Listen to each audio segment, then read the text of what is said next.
मैं जो व्यक्ति आपके सामने बैठा हूं, मैं पैरासूट से नहीं आया हूं राजनीति में।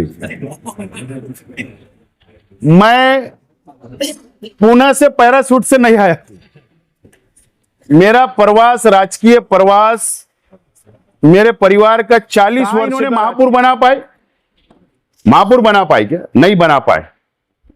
इस महानगर पालिका के निवडणूक के अंदर या विधानसभा के निवडणूक के अंदर मुझे बताओ, क्या टिकट नहीं बिका? क्या व्यापार नहीं हुआ? क्या मालेगांव के अंदर व्यापार नहीं हुआ? कोई प्रश्न होंगे तो आप सवाल जवाब कर सकते हैं। मैं चाहता हूं शॉर्ट टाइम में से काम करें। तो मालूम है मुसलमानों की हालत क्या है?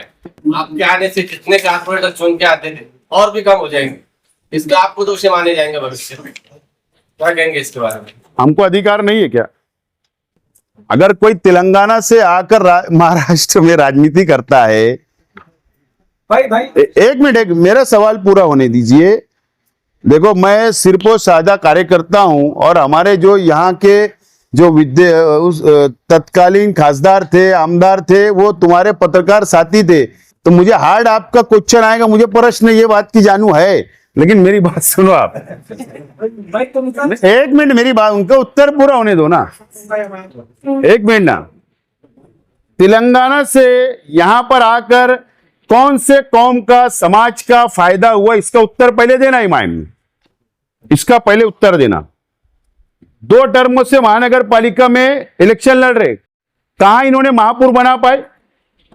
महापौर बना पाए क्या? नहीं बना पाए। इस महानगर पालिका के निवडणूक के अंदर या विधानसभा के निवडणूक के अंदर मुझे बताओ, क्या टिकट नहीं बिका? क्या व्यापार नहीं हुआ? क्या मालेगांव के अंदर व्यापार नहीं हुआ? क्या ये सिर्फ समाज का इस्तेमाल करने का काम कर रहे हैं? नंबर 1। नंबर 2, हम जातिवाद का राजकारण नहीं करेंगे।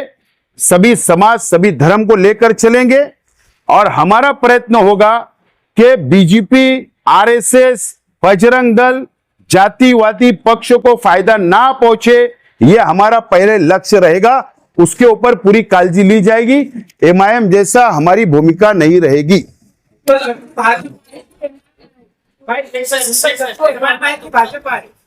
तुमचा शत्रू कोण आहे? अजय माहीत? दोन्ही आहे। दोन्ही शत्रू आपले, दोन्ही समाजला तोडण्याचं काम करता है। एक मुस्लिम समाजला, एक हिंदू समाजला, दोघी शत्रू आमचे।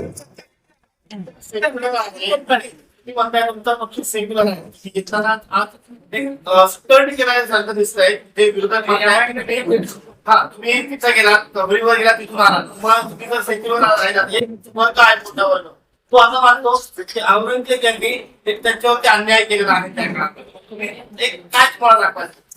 विषय ऐसा है, पवित्र रमजान महीना चल रहा है, बराबर। मैं भी उपास है, मेरा भी रोजा है।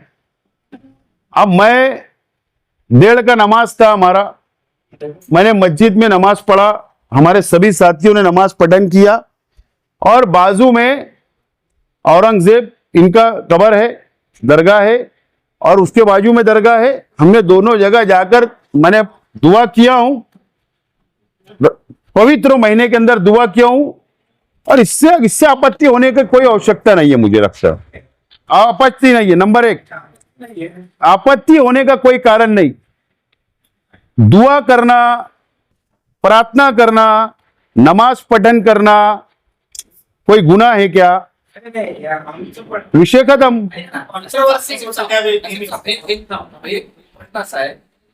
त्याबद्दल आम्हाला आपत्ती नाही, आपत्ती असण्याचं कारण नाही, पण जेव्हा एमआयएम तिथे एंट्री केली त्यावेळेस सुद्धा तोच प्रसार त्यांनी केलेला होता की इथं युद्धाबाजात जाऊन। मैं महाराष्ट्र का भूमिपुत्र हूं, मैं महाराष्ट्र का भूमिपुत्र हूं। जब एमआईएम ने एंट्री करी होंगी तो वो तेलंगाना से आए थे। मैं इस भूमिपुत्र हूं और मैं एक में आज नहीं गया हूं। मैं वारंवार, जब भी मेरा खुलदाबाद, दौलताबाद जाना होता है, मैं वारंवार हर दरगाह पे जाता हूं, सिर्फ एक दरगाह पे नहीं। आज भी पवित्र महीना था, रमजान था, नमाज पढ़ने गया। एक बात तो इसके अंदर कोई आपत्ति की बात नहीं। नंबर 2, हमने इस्लाम पक्ष का महापौर बनाया। पहली महासभा के हमारे एजेंडे पे हमने शिवाजी महाराज का भव्य स्मारक खड़ा करना, बनाना, उसके लिए बजट तरतूद किया, ठहराव पारित किया। हमारे अंदर भेदभाव नहीं है। लेकिन एक विषय क्या होता है कि एक धर्म को राजनीति से जोड़ के नहीं देखना चाहिए। हम संविधान पे चलने वाले और सबको साथ लेकर चलना, ये मेरी भूमिका है। आपत्ती होती फक्त एवढा विषय होता की नेहमी त्या विषयावरून संभाजीनगरमध्ये औरंगाबादमध्ये कॉन्ट्रोवर्सी केली जाते। योगा योग पवित्र रमजान, योगा योग नमाज पढ़ने का समय, और योगा योग वहां गया, और अगर बाजू में औरंगजेब की दरगाह तो वहां दुआ मांग लिया मगफरत की, तो कोई बुरा नहीं किया मैंने।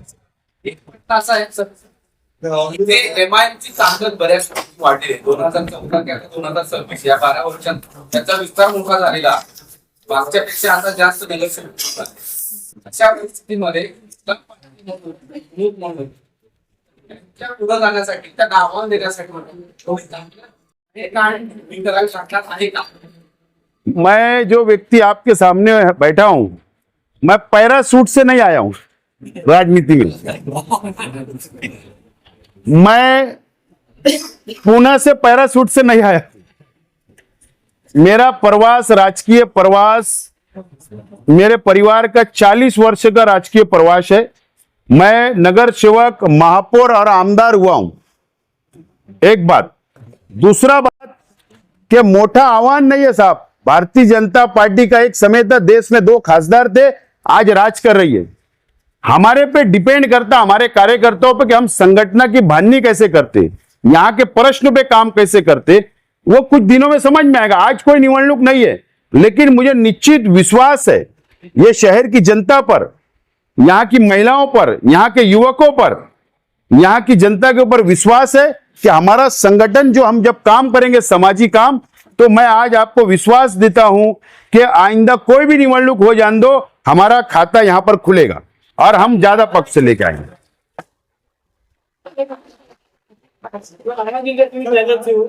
कहां से हो? आवाज इंडिया। अच्छा, आवाज इंडिया। पक्षाच्या नावातच दुसरा पार्टी आहे, आपण इतर समाजाच्या लोकांना कसं पाहिजे? अरे Bharatiya Janata party, BJP short नाम, इंडियन नेशनल कांग्रेस शॉर्ट नाम, मनसे शॉर्ट नाम है, वैसा हमारा शॉर्ट नाम है ना भाई साहब। एमआईएम का क्या है शॉर्ट, बड़ा नाम मालूम है आपको, वो शॉर्ट नाम। तो शॉर्ट नाम इस्लाम है, तो क्या आपत्ति है? आप सेकुलर पार्टी से आप ऐसी क्या वजह पड़ी आपको कि इस्लाम पार्टी का चोला पहनना पड़ा? जी, आप सेकुलर पार्टी से आपका एक मिनिट असं आहे की काही जणांना असा एक प्रश्न पडलेला आहे, तर हे केस मुद्दे जर तुमचे असतील, इतका उत्साह केला मालेगावच्या याच्यानंतर, म्हणजे इतका उत्साह केला असा एक प्रश्न किंवा महापालिका नहीं, विषय ऐसा होता था कि हमने प्रयत्न किया था, लेकिन महाराष्ट्र के अंदर प्रत्येक महानगर पालिका के अंदर, नगर पालिका, जिला परिषद में विश्वास लोगों को नहीं बैठता था कि ये पक्ष खड़े रह पाएगा कि नहीं। लेकिन हमने विश्वास कब बैठा जनता को महाराष्ट्र में कि नहीं, ये लड़ सकते, ये विकल्प है एमआईएम का, दूसरे पक्ष का विकल्प है। जब महापालिका में हमने महापौर बना दिया, तो ठीक है, लोगों की समझ और एक विचार होता। अब जो समय जो मिलेगा, हम वो लेकर आगे बढ़ने वाले।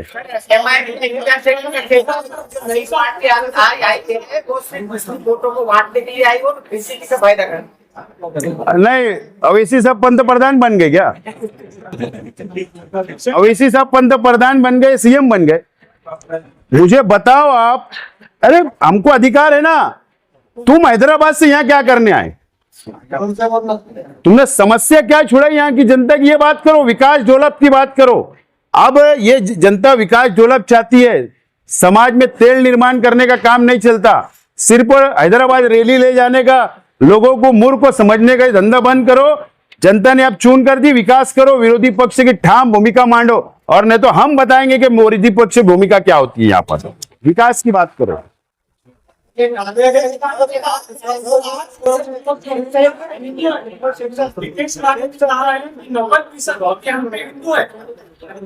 अगर 5 मिनट दिए जाते, 15 मिनट की बात छोड़ो, अगर 5 मिनट दिए जाते हैं, पुलिस हटा दी जाती है, तो हम यहाँ के लोगों को के पास लेके जाकर भेज देंगे। 5 साल, एक मिनट 5 मिनट की बात नहीं। मैं आपके चैनल के मीडिया के माध्यम से नीतीश राणे जी को चैलेंज करता हूं कि 5 साल आपको सरकार में बैठे मंत्री है, 5 साल है ना, तो 5 साल में तुम एक महाराष्ट्रियन को भी महाराष्ट्र के बाहर नहीं भेज सकते। पाकिस्तान की बात क्या, और हम पाकिस्तान को मानने वाले नहीं है। इस देश से मोहब्बत निष्ठावान लोग हैं, देश से प्रेम करने वाले लोग हैं। ये नवे नवे राजनीति में नवे नवे भगवा इन्होंने जरा पहना है तो जरा ज्यादा साबुन लगा रहे हो। हाँ?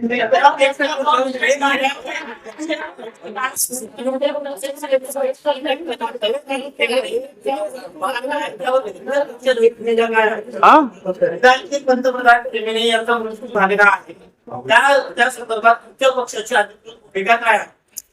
इजराइल और अमेरिका ने जो ईरान के प्रमुख जो हल्ला हुआ है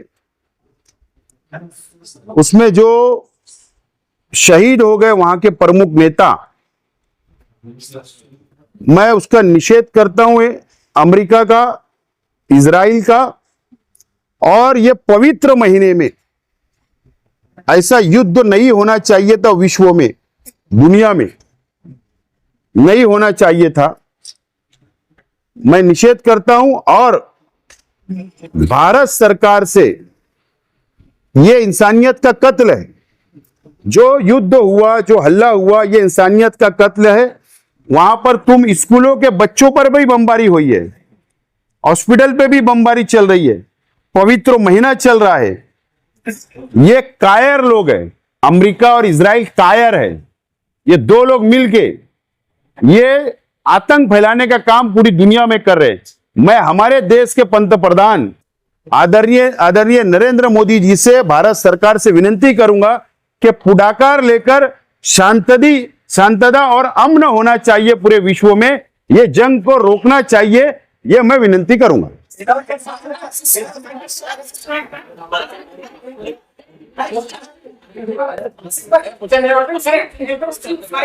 नरेंद्र मोदी का नाम आया है,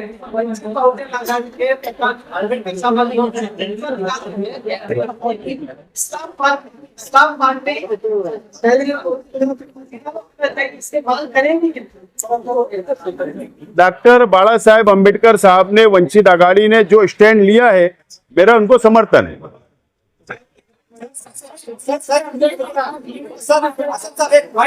हो गया ना भाई, शॉर्ट।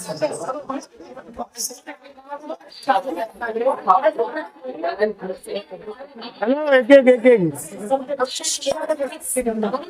शॉर्ट करने का ना। सवाल है, का कार्यक्रम चल रहा था, मैं उसमें शामिल था। आपने कहा था कि ईमान के भ्रष्टाचार के सबूत मेरे पास है, औरंगाबाद पे आऊंगा तो मुझे बुलाइए, बस पीठ के पास सबूत बताऊंगा। वो समय कब आएगा? ये कोर कमेटी ईद के बाद आम खास मैदान पे सभा रखेंगे, वहां स्क्रीन लगाऊंगा।